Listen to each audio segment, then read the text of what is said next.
नमस्कार विद्यार्थ्यांनो आणि पालकांनो, माझं नाव निलेश भोसले. वास्तू डेव्हलपर्स हे जे बांधकामाची फर्म आहे त्याचा मी एक पार्टनर आहे आणि थोडीशी माहिती देतो ह्या करण्याच्या क्लासबद्दल. पालकांचा वेळ जास्त गेले, विद्यार्थ्यांना कदाचित बोर होईल या गोष्टीमध्ये. 2020-21 साली रवी नाही का, 2021 साली मी ज्यावेळी तळेगावमध्ये सगळेजण रमी खेळत होते किंवा महिला वर्ग आईस्क्रीम बनवत होते वेगवेगळे मेनू, त्यावेळेस तो लॉकडाऊनचा संपत होता आणि मला असं जाणवत होतं की मुलं आळशी झालेली होती घरात बसून बसून. म्हणून मग मी रवी सरांना रिक्वेस्ट केली की सर आमच्या इथे तुम्ही क्लास घेता, कारण हे क्लास घेत होते वडगावला आणि वरळ्याला मला वाटतं नाही का. तर सरांना मी रिक्वेस्ट केली की सर आमच्या इथे मी तुम्हाला जागा अवेलेबल करून देतो, तुम्ही आमच्या इथे क्लास घेताल का. सर बोलले मला किमान 10 मुलं लागतील. तर मी सरांना असं बोललो सर तुम्हाला ॲश्युरन्स मी 10चं देईन. आत्ता माझ्याकडे 6 मुलं आहेत. 6 मध्ये 3 माझ्या मुलांची ॲडमिशन केली मी आणि 3 माझे मित्र आहेत त्या तिघांच्या मुलांची ॲडमिशन्स केली. असे 6 विद्यार्थ्यांपासून हा क्लास सुरू झाला आणि मला ह्याचा अंदाज होता की ह्याला रिस्पॉन्स चांगला मिळेल, कारण तळेगावमध्ये अशा बऱ्याचशा गोष्टी, सगळ्या पालकांना मी सांगतो मुद्दाम, तळेगावमध्ये आपल्या मुलांसाठी, मी सुद्धा एक पालक आहे, आपल्या मुलांसाठी आपल्याला भरपूर ऑपॉर्च्युनिटीज द्यायच्या असतात, पण त्यासाठीचं आपल्याला इन्फ्रास्ट्रक्चर अवेलेबल नाही आहे. कराड्याचं इन्फ्रास्ट्रक्चर रवी सरांमुळे आपल्याला एक चांगला कोच मिळाले आणि त्यांनी पण अतिशय उत्तम पद्धतीने ट्रेनिंग देऊन मला असं वाटतं 200 ॲडमिशन्स तुमच्याकडे असं सर नाही का आता. तर 200 मुलांना त्यांनी चांगलं हेल्दी केलेलं आहे. मी इथं बघतोय मुलं आधी त्यांचे असे गाल मोठे मोठे भराटले होते. आमची यशोदा कुठे गेली यशोदा, हा एकदम भन्नाट फाईट करते यशोदा. विशालची मुलगी आहे ते, तिचं नाव विसरलो मी ताईचं. हा सुंदर, म्हणजे आधी या मुली अतिशय लेझी होत्या, अतिशय म्हणजे शाय होत्या. आता तर ही मुलगी तर मला अशी कधी डल दिसतच नाही. Every time she is active. असो, हा एक मुद्दा झाला कराड्याचा. पण मी सरांमार्फत तुम्हाला सांगायचं मला असं आहे की आपण सगळे मध्यमवर्गीय, उच्च मध्यमवर्गीय, मोस्टली तळेगावातलेच पालक आहोत आणि बरेचसे काही लोक तळेगावात आता विस्थापित झालेले आहेत नोकरीमुळे. आपल्याला जसं मी एक ऑपॉर्च्युनिटी माझ्यामुळे नाही, रवी सरांमुळे ऑपॉर्च्युनिटी क्रिएट झाली, मी त्याला एक कारण मात्र ठरलो, तसं अजून सुद्धा तळेगावमध्ये आपल्याला बॅडमिंटन आहे. एकच लायन्स क्लबचा हॉल आहे आपल्याला बॅडमिंटनसाठी, स्विमिंग पूल, एकच बालविकास स्विमिंग पूल आहे आपल्याकडे. तर अशा बऱ्याचशा गोष्टी आपल्याला आपल्या मुलांसाठी द्यायच्या असतात. पण आपण काय होतोय, आपण डिपेंडंट राहतोय सरकारवरती, राजकारण्यांवरती.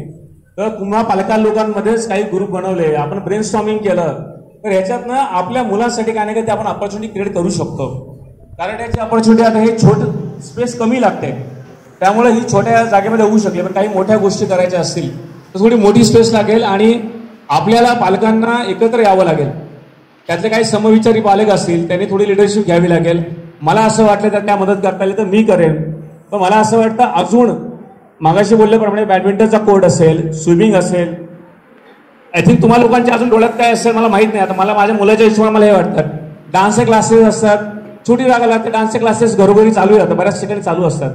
पण अशा बऱ्याच ऍक्टिव्हिटी आपण सगळे एकत्र आलो तर आपण करू शकू असं मला वाटतं. आणि ह्या मुद्दा बोलण्यासाठीच मी उभं राहिलो होतो. बाकी मला पालकांचा वेळ घ्यायचा नाही, बरेच उन्हात थांबलेत बऱ्याच वेळ. एवढं बोलून मी माझं मनोगत व्यक्त करतोय आणि थँक्स रवी सर मला ही ऑपॉर्च्युनिटी दिल्याबद्दल.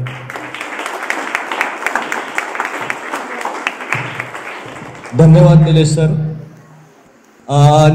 या निमित्तानं निलेश सर मला पण तुमच्याकडे एक प्रस्ताव मांडायचा आहे की आत्ता आपली एवढी कॅपॅसिटी झालेली आहे की आपल्याकडे प्रॉपर रेफरीज आहेत, मॅनपॉवर किंवा आपला जे क्लब आहे तो एवढा सक्षम झालेला आहे की एक राज्यस्तरीय स्पर्धा उत्तमरित्या आपण पार पाडू शकतो आणि त्यासाठी आम्ही प्रिपेअर आहोत.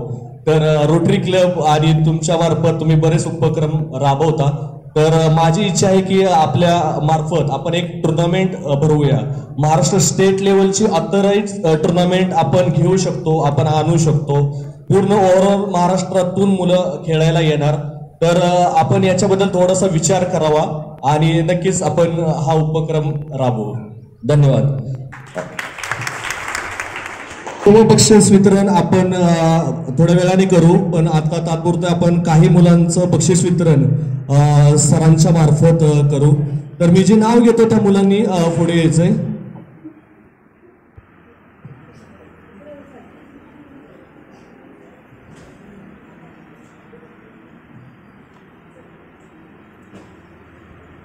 Yellow belt,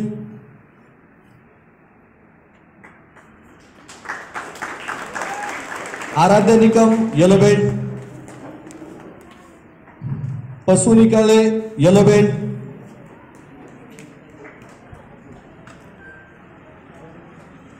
Varad Bhosale yellow belt,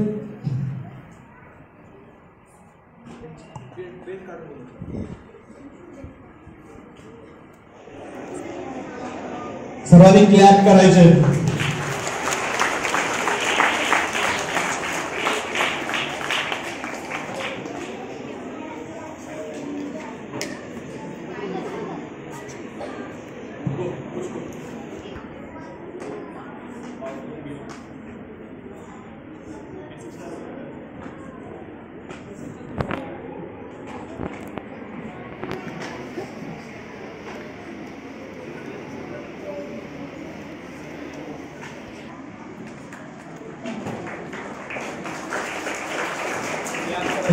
बाकी मुलांनी सर्वांनी आपले बेल्ट काढून त्याची व्यवस्थित घडी घालून हातामध्ये ठेवा.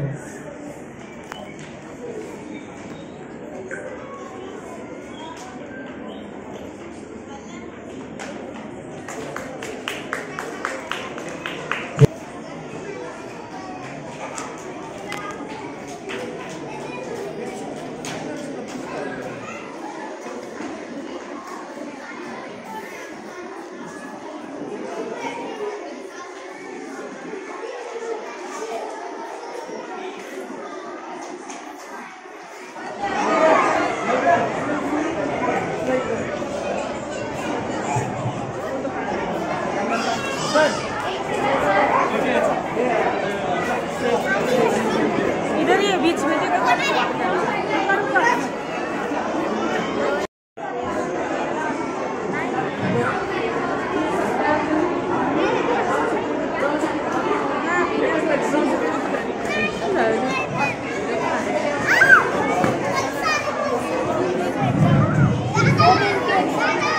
Action!